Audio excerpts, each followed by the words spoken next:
ഹരേ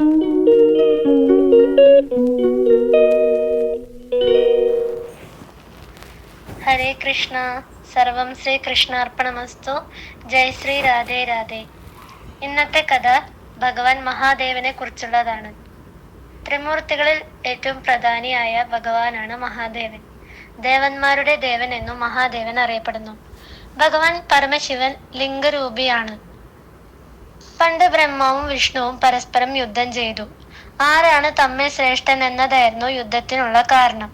അവർ പരസ്പരം പാശുപതാസ്ത്രങ്ങൾ എയ്തപ്പോൾ ലോകം മുഴുവൻ നശിക്കാറായപ്പോൾ മറ്റു ദേവന്മാരുടെ അഭ്യർത്ഥന മാനിച്ച് ലോകത്തെ രക്ഷിക്കാൻ വേണ്ടി ഭഗവാൻ പരമശിവൻ ഒരു അഗ്നിലിംഗമായി അവിടെ എത്തി. അപ്പോൾ ബ്രഹ്മാവും വിഷ്ണുവും വളരെ അതിശയിച്ചു. അനന്തമായ ആ തീഗോളത്തിന്റെ അറ്റം കണ്ടുപിടിക്കാൻ അവർ രണ്ടുപേരും ശ്രമിച്ചു. ബ്രഹ്മാവ് അരയന്ന രൂപത്തിൽ മേൽപോട്ടും മഹാവിഷ്ണു പന്നി രൂപത്തിൽ താഴോട്ടു പോയെങ്കിലും അവർ നിരാശരായി മടങ്ങി. അറ്റം കാണാൻ കഴിഞ്ഞില്ലെന്ന് മഹാവിഷ്ണു സത്യം പറഞ്ഞു. എന്നാൽ സ്തംഭത്തിന്റെ മുകൾ ഭാഗം താൻ കണ്ടെന്ന് ബ്രഹ്മാവ് കളവ് പറഞ്ഞു. കൈതപ്പൂവ് ബ്രഹ്മാവിന് വേണ്ടി കള്ളസാക്ഷി പറഞ്ഞു. ഭഗവാന്റെ മൂന്നാം കണ്ണിൽ നിന്നും ഉത്ഭവിച്ച ഭൈരവൻ ബ്രഹ്മാവിന്റെ കളവ് പറഞ്ഞ തല നുള്ളിക്കളഞ്ഞു. അങ്ങനെ 5 മുഖങ്ങളുണ്ടായിരുന്ന ബ്രഹ്മാവ് 4 മുഖനായി മാറി. ആ നുള്ളിയെടുത്ത തലയോട്ടിയാണ് ഭഗവാന്റെ കയ്യിലെ ബ്രഹ്മകപാലം. കള്ളസാക്ഷി പറഞ്ഞ കൈതപ്പൂവിനെ മേലിൽ ആരും പൂജയ്ക്കെടുക്കുകയില്ലെന്ന് ഭഗവാൻ ശപിച്ചു. അതുകൊണ്ട് ഇപ്പോൾ ആരും കൈതപ്പൂവിനെ പൂജയ്ക്കെടുക്കാറില്ല. സത്യം പറഞ്ഞ മഹാവിഷ്ണുവിനെ തന്നെ പൂജിക്കുന്നത് പോലെ എല്ലാവരും പൂജിക്കുമെന്നും ഭഗവാൻ ആശീർവദിക്കുകയും ചെയ്തു. അവർ പരസ്പരം മിത്രങ്ങളാവുകയും ചെയ്തു. ഭൂലോകത്തിൽ ബ്രഹ്മാവിന്റെ പ്രതിഷ്ഠ, പൂജ, ഉത്സവം തുടങ്ങിയവയൊന്നും ഉണ്ടാവുകയില്ലെന്ന് ഭഗവാൻ ബ്രഹ്മാവിനെ ശപിച്ചു. ബ്രഹ്മാവ് മാപ്പ് ചോദിച്ചപ്പോൾ ലോകം നശിക്കാൻ തുടങ്ങുന്ന അവസരങ്ങളിൽ ലോകത്തെ രക്ഷിക്കാൻ സൃഷ്ടി നടത്താൻ ഭഗവാൻ ബ്രഹ്മാവിനെ ചുമതലപ്പെടുത്തി.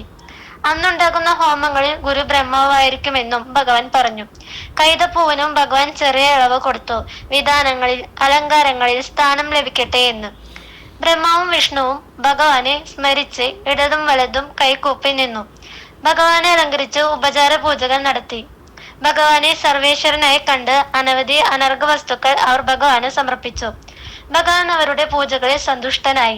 ഈ ദിവസം ശിവരാത്രി ദിനമായി ആചരിക്കുന്നത് ശ്രേഷ്ഠമാണെന്ന് ഭഗവാൻ അവരെ അറിയിച്ചു. ശിവരാത്രി ദിവസം വ്രതമെടുത്ത് നല്ല മനസ്സോടെ യഥാശക്തി പൂജകൾ ചെയ്താൽ ഭക്തിയോടു കൂടി 1 വർഷം തന്നെ പൂജിച്ച ഫലം കിട്ടുമെന്ന് ഭഗവാൻ അരുളി ചെയ്തു.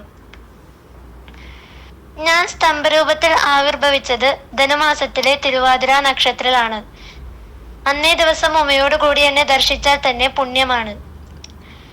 അപ്പോൾ പിന്നെ പൂജിച്ചാലുള്ള ഫലം പറയണമോ? ഭഗവാൻ ചോദിച്ചു.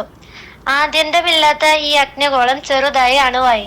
ഈ ലിംഗം ഉത്ഭവിച്ച സ്ഥലമാണ് തമിഴ്നാട്ടിലെ തിരുവണ്ണാമല, അരുണാചലം.